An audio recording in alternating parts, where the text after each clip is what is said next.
السلام علیکم ورحمۃ اللہ وبرکاتہ۔ دیکھیے کتنی عجیب بات ہے نا کہ جنہیں ہم حقارت کی نظروں سے دیکھ رہے ہوتے ہیں انہیں فرشتے رشک کی نظروں سے دیکھ رہے ہوتے ہیں۔ سبحان اللہ۔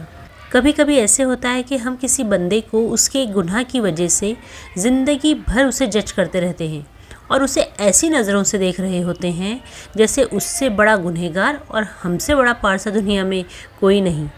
دیکھیے کسی کے گناہ گنتے رہنے سے ہم پارسا تو نہیں بن جائے گے نا۔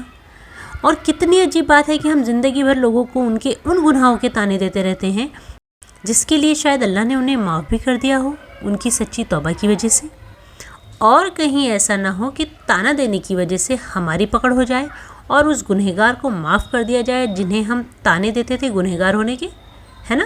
ہو سکتا ہے کیونکہ ہم نے کسی کے اندر جھانک کر نہیں دیکھا کہ گناہ کرنے کے بعد اس کے اندر کا کیا معاملہ تھا۔ ہو سکتا ہے وہ رات بھر اپنے گناہ پر اللہ کے آگے گڑ گڑاتا ہو سکتا ہے وہ تہجد گزار بن گیا ہو سکتا ہے وہ اللہ کا محبوب بندہ بھی بن گیا ہو سکتا ہے وہ آپ سے اور ہم سب سے زیادہ عبادت گزار ہوں۔ چلیے مان لیتے ہیں کہ کسی نے اپنی زندگی میں بہت بڑے بڑے گناہ کر ڈالے، بٹ آپ کو اللہ نے اختیار نہیں دیا کہ آپ گناہ گار کو جج کرنے کے لیے بیٹھ جاؤ، تانے دینے کے لیے بیٹھ جاؤ۔ لوگوں کو تانے دینے سے آپ اللہ کے محبوب بندے بن جاؤ گے کیا؟ فرشتے کاندھوں سے چلے گئے کیا جو اب آپ لوگوں کا حساب کتاب کرو گے؟ اللہ نے آپ کو دوسروں کو جج کرنے کے لیے دنیا میں نہیں بھیجا ہے۔ ہاں، یہ حکم ضرور دیا گیا ہے کہ کسی کے عیب یا گناہ معلوم ہو جائے تو اس پر پردہ ڈال دو۔ پردہ اٹھانے کی بات کب ہوئی تھی؟ کس حدیث میں ہوئی تھی؟ جو آپ لوگوں کے عیبوں پر سے پردہ اٹھانے کو سنت سمجھ کر عمل کرتے ہو اور سمجھتے ہو کہ ہم بہت نیکی کا کام کر رہے ہیں، بھلے آپ کے پاس کسی کے اندرونی معاملات کی پکی خبر بھی موجود ہو، ثبوت کے طور پر سارے اسکرین شاٹس موجود ہو، ویڈیوز موجود ہو، کال ریکارڈنگ موجود ہو، ٹیکسٹ میسج موجود ہو اور بھی بہت کچھ آپ نے جمع کر کے رکھا ہو، تب بھی آپ کو اللہ نے اجازت نہیں دی ہے کہ آپ لوگوں کے راز دوسروں کو بیان کرتے پھرو، مگر آپ کیا کرتے ہو؟ دھڑا دھڑ سبھی کو میسج اور کال کر کے دوسروں کے عیبوں اور رازوں کے پردے اٹھا دیتے ہو۔ آپ کو تو جیسے مزہ آتا ہے کہ آپ کے ہاتھوں تو ایک بہت بڑا خزانہ لگ گیا ہے، حد ہے۔ دیکھیے مردوں میں تو یہ عادت اتنی نہیں مگر عورتوں میں یہ عادت بہت زیادہ پائی جاتی ہے۔ اتنی اسپیڈ سے عورتیں سارے خاندان اور برادری میں باتیں وائرل کر دیتی ہیں جتنی تیزی سے شاید ہی کوئی وائرس پھیلتا ہو۔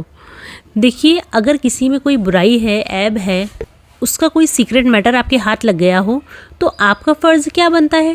ظاہر سی بات ہے ایز اے مسلم آپ کو اس کے عیب پر پردہ ڈالنا ہے اور پاسبل ہو تو اس انسان کی اصلاح کرنی ہے، وہ بھی تنہائی میں، اور اس کے حق میں ہدایت کی دعا کرنی ہے، دیٹس اٹ۔